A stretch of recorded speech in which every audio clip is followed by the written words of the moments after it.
Hello and welcome everyone. I am here every Wednesday night and it is time. So we're going to jump right into it. Hello and welcome to my channel. I am Dr. Carter and I am a career coach dedicated to empowering Black women to achieve their career goals as well as maintain work-life balance because you can do both, right? You can actually do both, and one is not more important than the other. Today, we're diving into a crucial topic. We're talking about the 7 key strategies to overcome fear at work for leaders. So, whether you are feeling stuck in your career or you're looking to boost your confidence or seeking effective ways to navigate the corporate landscape, this live is for you. So, let's get started. But before we do, be sure to hit that subscribe button down at the bell and ring it to be sure you get notified when I drop a new video, as well as do me a favor, hit the like button for this video, okay? And for those of you, because I do want to welcome everybody, welcome to the folks on Instagram, and you can hop over to my YouTube channel and subscribe there as well.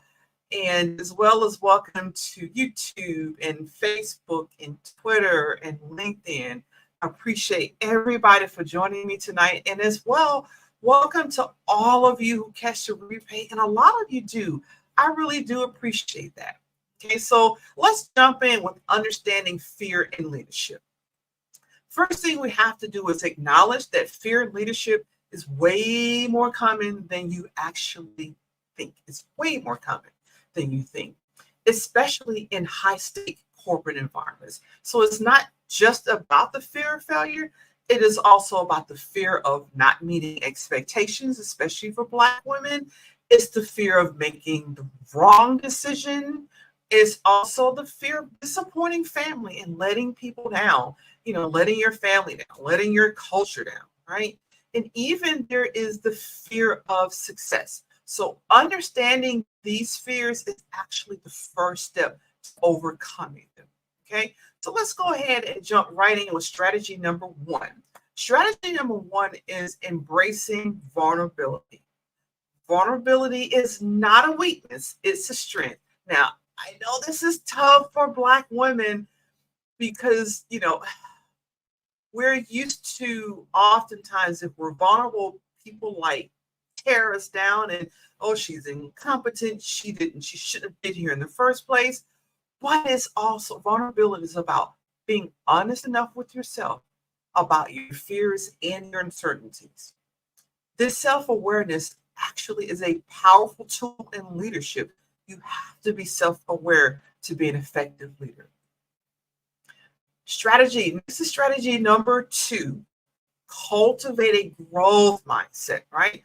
A growth mindset really helps you see challenges as opportunities for learning and for growth, rather than seeing them as a threat to your existence, a threat to your being, right? And this mindset shift is crucial for overcoming fear as well as embracing change, because change is constant, right? Change is always constant.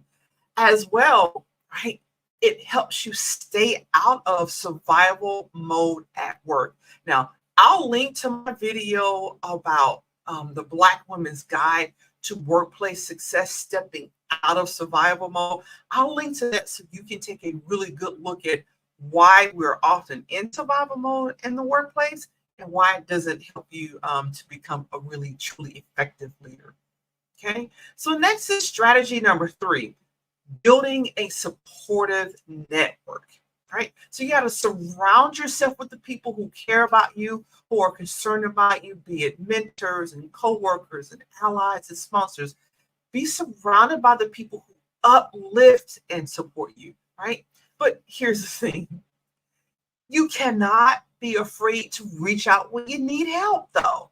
So I have social anxiety, and I was often, throughout my 20s, throughout my 30s, and somewhat into my 40s, I was ashamed to let people know I was struggling, right? And I didn't reach out. I didn't always reach out to my supportive network, but that's not helpful. because your network is invaluable.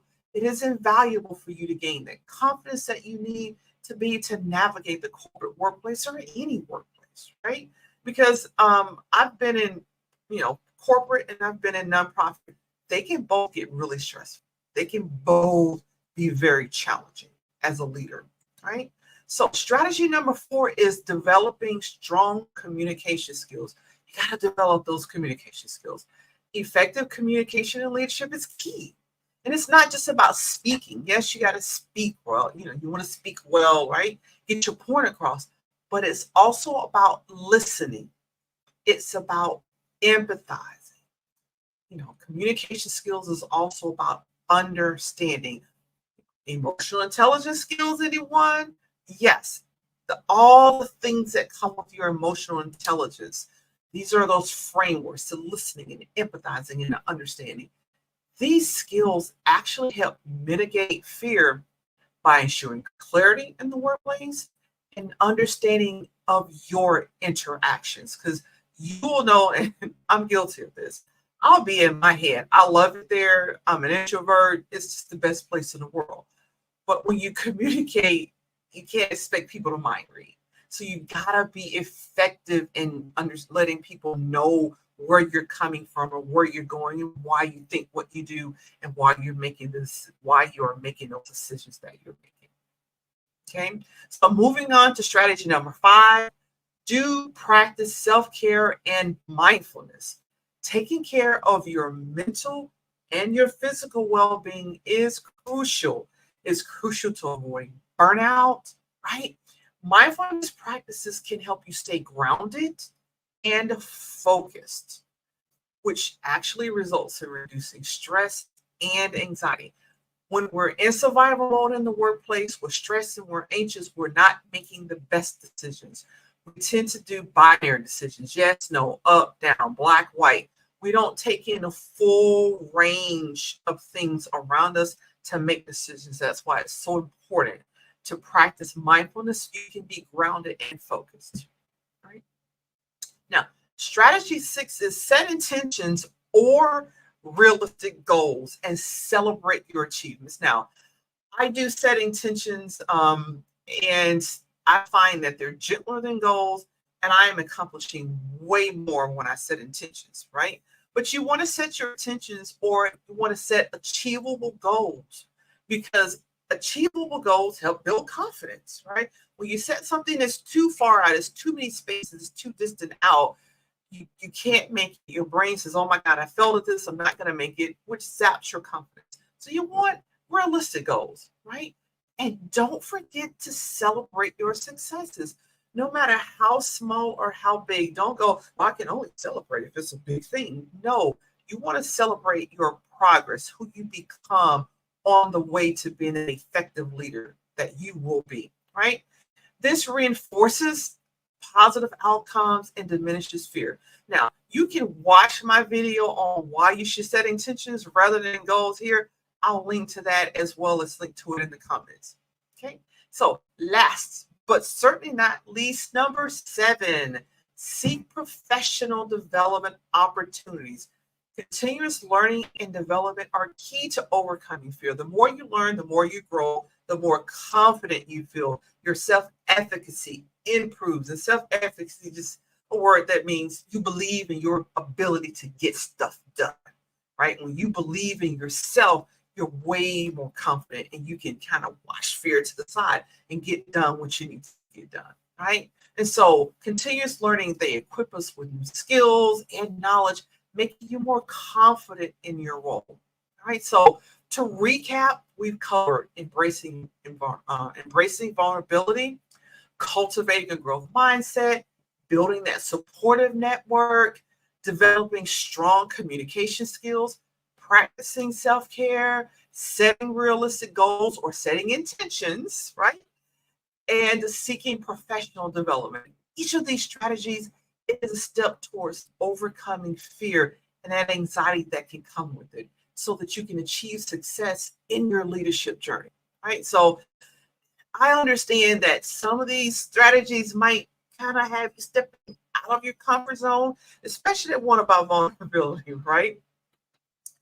But investing in these strategies, yeah, it can be daunting. And you might be concerned about the cost to you. You might be concerned about the time, right? Thanks for the thumbs up. I can't see down there, but thank you on Instagram. I appreciate that, right? And let me go over and check my comments to be sure I haven't missed any comments there. And you guys are more than welcome, right, to drop comments down there because I can get excited about my topic and I'll forget those comments down there. But I don't see any comments, so I appreciate the thumbs up, right? Now, again, you may be concerned about the cost. What does it cost me? What's going to cost me in time, effort, and energy, right? Or commitment, or will these strategies really work for you? Remember that every step that you take is a move towards your personal and professional growth. You don't have to take gigantic leaps. You can take small steps. The journey of 1,000 miles begins with just one step, right? And it's also about finding out what works for you and adapting the strategies to fit your unique journey. So have you ever, thought as you're sitting here listening, like, if only there was a way to identify the negative voices that's causing my fear and anxiety at work? Or what if there's a way to tame them and increase my emotional intelligence at the same time, right? What if I told you that you can do this in, say, 7 weeks or less? Well, there is a way to do it, right? Our Positive Intelligence Mental Fitness Group Coaching Program will have you there in 6 weeks. My program is 7 weeks because I want to be the hostess with the mostest, and I give you that extra week as a bonus, right? With the Positive Intelligence Mental Fitness Program, you actually increase 7 of the 18 emotional intelligence competencies in less than 7 short weeks. How great is that, right? I had a recent client that went through and said, not only did she increase her confidence level, she also increased her self-esteem as well as her calmness and her peace of mind.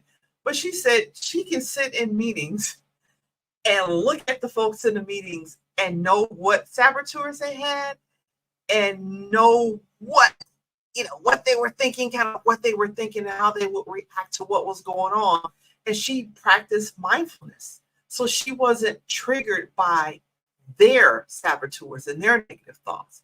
This also decreased her anxiety at meetings. So it's like a win-win, a win-win-win.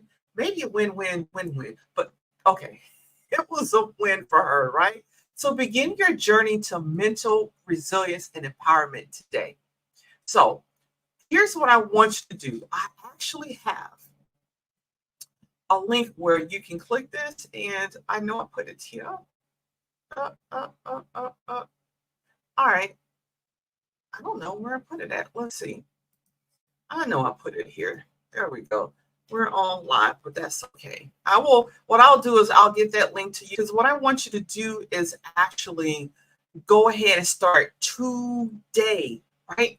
I want you to go ahead and find out what your saboteurs are. You can take this mental fitness assessment. It's quick, an insightful process. It requires less than 5 minutes of your time. I promise you, less than 5 minutes of your time. So you will be able to discover the hidden saboteurs in your professional life, as well as, those underlying factors that fuel fear and anxiety and doubt in the workplace.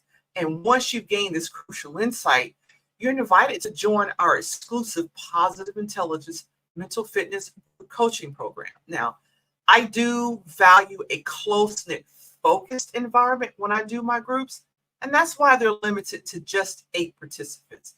This intimate setting actually ensures personalized attention and a deeper learning experience. Unlike some of the broader groups of 15, 20, and I've been in some groups of 40 people, they just don't work as well for me, right? So, and as part of our small business Saturday celebration, we're excited to offer a special promotion.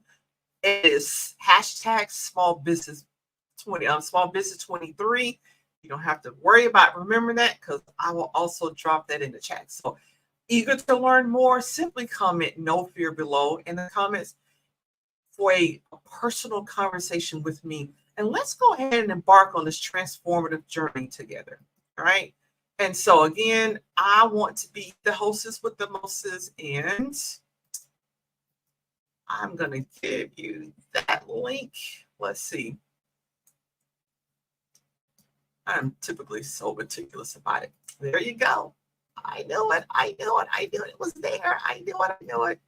All right. So here we go. I'm going to drop that link here. So like today, starting right now, you can take that saboteur assessment and it will identify your saboteurs. In other words, the negative voices that fuel your anxiety and your fear, you'll be able to identify them. It will also give you a readout of some of the things that may or may not have happened to trigger it. And it's pretty spot on, right? There are 9 saboteurs, and I'll be upfront and say I was special. I had 5 of the 9. You may not have that, but the thing is our positive intelligence mental fitness program actually helps you tame them in 6 weeks, right? It is a deal, and who doesn't want to start off the new year with your negative voices reduced, your fear reduced, and you're ready to conquer next year when 2024 rolls in. So I appreciate you for hanging in there to the end. And I know that I'll circle around to the different platforms and drop that link so you can find it. That will also obviously be on YouTube, so you can find that link and take your saboteur assessment tonight. Again, drop no fear in the comments for a personal conversation with me. So for those of you who celebrate Thanksgiving, have a wonderful, safe Thanksgiving. And for those of you who don't, have a wonderful Thursday. Take care. Bye-bye.